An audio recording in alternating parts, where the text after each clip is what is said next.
Hola chicos, les saluda el profesor Pedro Mascaro del curso de Economía. En esta semana número 16 del ciclo ordinario 2019-1 virtual. Así que empecemos con la teoría. ¿Qué es un agregado macroeconómico o indicador económico? Que es el tema que vamos a ver esta semana. Como su nombre lo dice, indica el comportamiento de una economía, el comportamiento global de la economía en un periodo determinado, normalmente es un año. ¿Y cómo se obtiene? De la suma de una serie de elementos ya que aporta o agrega la economía de un país, ¿ya? Como vamos a poder ver más adelante. Estas variables, de las que ustedes más conocen, creo que es el Producto Bruto Interno, el PBI, pero hay otras como el Producto Nacional Neto y el Producto Ingreso Nacional, ¿no? O el Producto Nacional Bruto. Veamos alguna de estas. Hablemos de la más importante, el Producto Bruto Interno. ¿Es la más importante? No, es la más usada. Sí, ese es el término que debemos manejar mejor. Es el valor monetario de los bienes y servicios finales producidos dentro de un país. Entonces, el Producto Bruto Interno viene a ver el valor de los bienes y servicios finales, no son productos intermedios, sino productos finales, que se hicieron, que se produjeron dentro del país. Entonces, durante un periodo determinado. Esto quiere decir que aquí se está contando lo producido por empresas tanto nacionales como extranjeras, ya que hay un montón de productos y servicios que se hacen en nuestro territorio, pero son de empresas extranjeras. Entonces, esto incluye, por lo tanto, la producción generada por los nacionales y los extranjeros residentes en el país. Eso es lo que dice. Correcto. Esto incluye la adquisición de bienes producidos en el periodo anterior. No habla lo producido en años anteriores, sino en el periodo que estamos analizando. Un año, por ejemplo, el de este. Se puede calcular a través hasta de tres métodos. Hablemos del método de gasto, el método de ingreso y el método de inversión. El que vamos a hablar, o los métodos que vamos a tocar, es el método de gasto y el método de ingreso. Dice, el PBI es la suma de todos los gastos realizados por la compra de bienes y servicios finales producidos dentro de una economía, es decir, se excluyen las compras de bienes o servicios intermedios y también de bienes y servicios importados. ¿Qué quiere decir esto? Lo que quiere decir es que el PBI suma lo que es los gastos que se hacen. Ahora, ¿cuál es la diferencia, si quieren ver entre el método de gastos e ingresos? Yo creo que el tema más resaltante y diferencial, como vamos a ver de parte de los elementos, es que si yo tengo una persona que se ganó la lotería, ¿ya? Y viene al día siguiente, ¿ya? a la oficina y viene con auto nuevo, Ferrari, viene con harto joyas de oro, carteras de diseñador, veo que ha gastado un montón, entonces automáticamente puedo deducir que sus ingresos han aumentado de alguna forma y puedo determinar eso rápidamente. Pero si, por ejemplo, esa misma persona ganó la tinca, pero al día siguiente va a la oficina y no ha gastado nada, no ha comprado nada y ha venido tal cual, pero sí ha abierto cuentas de ahorros tiene títulos valores, ¿no? Obviamente sus ingresos han aumentado, pero no es tan fácil como saber o detectar si sus ingresos han aumentado a través de ese método. Por eso dicen que un poco más prácticamente los gastos son más publicables, es más fácil de determinar que los ingresos. Y es el método que más usa hasta el gobierno, porque obviamente la forma de que se pueda ver el crecimiento de una economía si ha consumido más el país, tanto el gobierno como el Estado. Si ha consumido más, recuerden la relación directa de ingreso, mayor consumo, mayor ahorro y mayor inversión. El PBI por gasto tiene la siguiente fórmula: C más G más I más X menos M. Y como tienen ahí, ¿no?, tengo que operativizar estos elementos para sacar el PBI por gasto. El C es el consumo de las familias. ¿Qué es el consumo de las familias? El gasto que realiza tu familia, mi familia, los hogares en bienes que necesitan de consumo. Entonces, obviamente, si mi PBI es mejor, mis ingresos han aumentado, obviamente el consumo de las familias también aumentará. Consumo del gobierno. El consumo del gobierno es el gasto del gobierno en bienes de consumo. ¿Ya? Es decir, a esto le sumo lo gastado por los bienes el Estado. Como bienes de consumo, papelería, uniforme, todo lo que necesita para poder funcionar.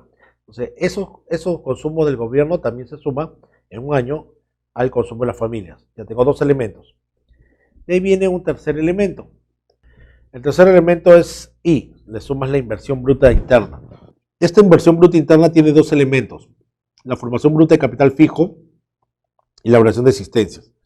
La primera, la formación bruta de capital fijo, dice que la constituye o no, está conformada por los gastos de bienes de capital realizados por las empresas y el Estado.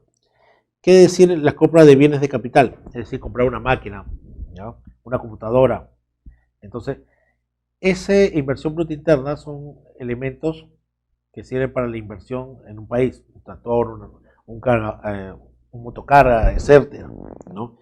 Y como se utiliza para la producción del país y queda como un gasto de bien capital porque el bien queda ahí por un tiempo. Y de ahí está, a eso también le sumas lo que es la variación de existencias.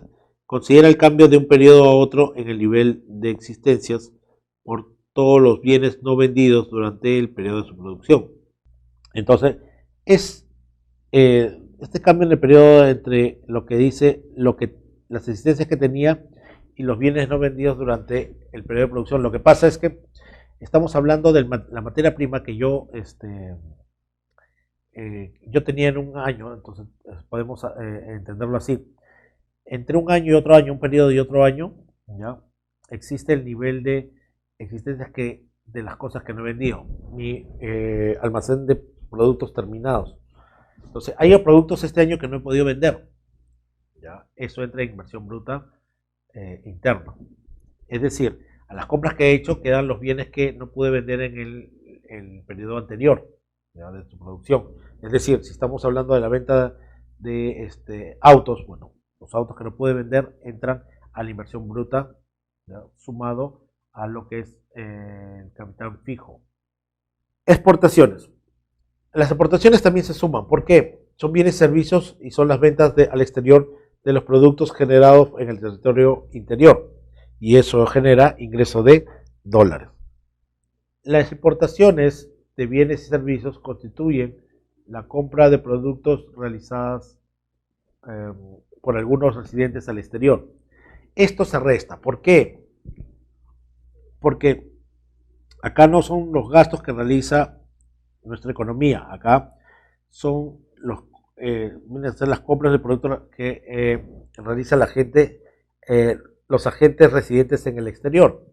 ¿Cómo es eso, profesor? Entiendo las exportaciones porque me están pagando en dólares, entonces, por los productos que se generan en el interior.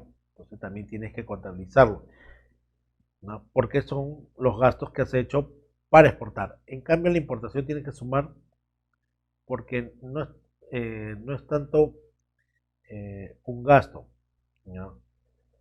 ¿Por qué tiene que poder explicar esto de las exportaciones y la importación de manera sencilla? ¿Ya? La exportación se suma porque son todos los gastos que tengo que hacer para justo tener los bienes y servicios para exportar. Y la importación no es un gasto. ¿Por qué no es un gasto, profesor? Pues estamos sumando los gastos. Y esto se suma, no estoy gastando por la importación. La importación es la compra de productos que realiza este agente. Entonces, no es un gasto, sino una inversión y entra a restar a las exportaciones, lo que me va a generar en conjunto el PBI, el Producto Bruto Interno. Bueno, ahí tienen el cuadro del INEI que dice el Producto Bruto Interno por gasto de 2007 a 2016. Miren la evolución en miles de soles. Ahí está el Producto Bruto Interno, el consumo final privado, el consumo del gobierno, la formación bruta del capital, las exportaciones menos las importaciones. Y ahí tienen los montos y cómo ha ido evolucionando en el tiempo, cómo la riqueza del país ha aumentado en los últimos años. Y miren cómo las exportaciones también han ido aumentando y las importaciones también. Entonces, tienes que restarlo porque, vuelvo a decir, Las exportaciones es el gasto de todo lo que es realizado para productos o servicios. La importación no, ¿ya? No estamos hablando de los gastos que he hecho, sino la inversión que he hecho. Entonces, por eso, vuelvo a hacer el hincapié, la importación se resta a esta suma. Si te das cuenta, el consumo final, lo que he gastado, lo que consumió el gobierno, la formación gubernamental, lo que he gastado para la exportación. En cambio, la importación no tiene un gasto, sino es una inversión afuera. Eso es según el método de gasto, que es el que más se usa, más directo, el que el INEI presenta como información para los ministros, para el gobierno, ¿no? Ahora, está el PBI según el método de ingreso. Es la suma de los ingresos de los asalariados, es la suma de los ingresos de todo aquel que trabaja, la ganancia de la empresa, los impuestos menos subvenciones, la diferencia entre el valor de la producción de una compra y el de bienes intermedios, tiene uno de los tres destinos siguientes: los trabajadores en forma de renta de trabajo, las empresas en forma de beneficios o el Estado en forma de impuesto indirecto como el IGB. ¿Qué quiere decir este método de ingreso? Ya hemos visto los elementos. Acá tiene que estar lo que genera, la riqueza que generaron los trabajadores, los ingresos que generaron los beneficios de las empresas o el Estado. Entonces, ese es el método. Los ingresos de dinero que ha entrado por el trabajo, los ingresos o beneficios que ha entrado por lo que es el Estado a través de impuestos. Por eso, R es la remuneración de los asalariados. Y dice, comprende todos los pagos en efectivo en especie efectuados por los empleadores en contrapartida por el trabajo desarrollado por sus empleados, ¿ya? Durante un periodo determinado. Entonces el pago, o sea, es la riqueza que se ha obtenido, ¿ya?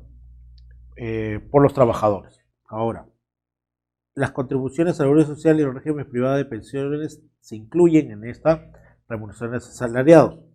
Lo que se paga de salud y a la AFP es parte de esta remuneración de asalariados para esta fórmula.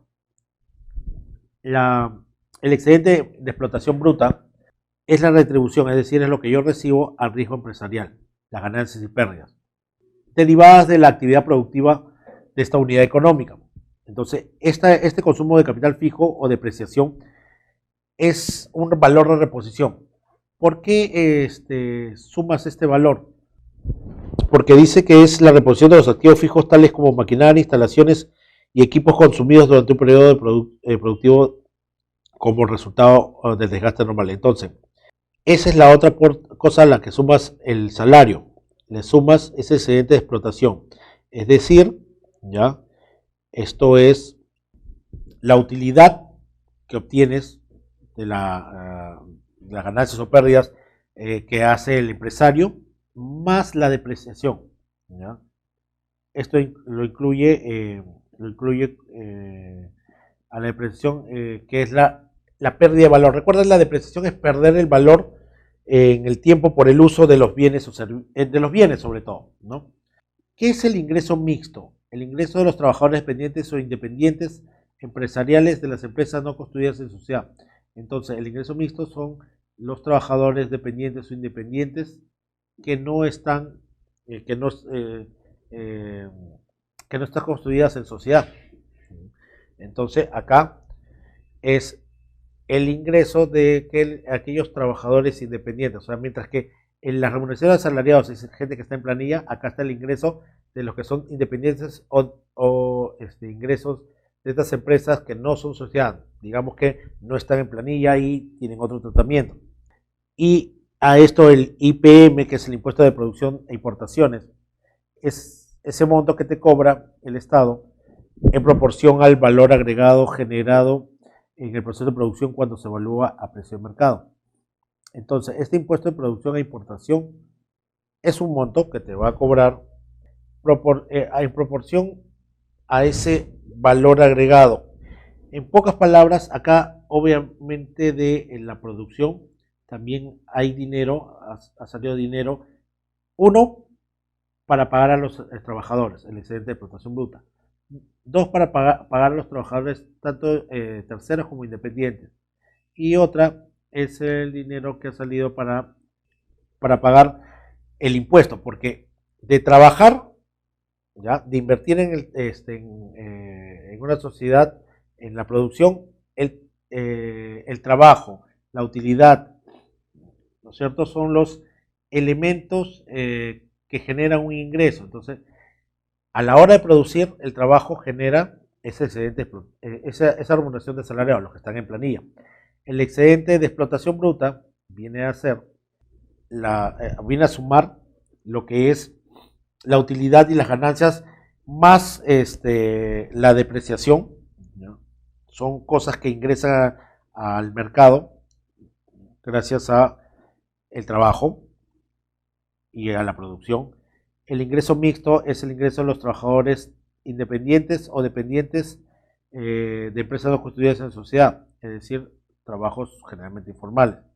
El impuesto a la producción e importación es el monto cobrado por el Estado en proporción a ese valor agregado. Entonces, aparte de que la producción me generó plata para pagar a los trabajadores, plata para utilizar esa retribución de mis utilidades y ganancias y la depreciación, me sobra dinero para utilidades y utilidad o ganancia. Y aparte, también está entrando dinero de los independientes y ellos están pidiendo el impuesto a la producción de importaciones, que es el monto cobrado al Estado en proporción a ese valor. Es decir, aparte, vuelvo a recalcar, aparte de que la producción me generó dinero para pagar a trabajadores, para pagar utilidades, me generó dinero también para pagar impuestos. Esos son los elementos que forman el método según ingreso.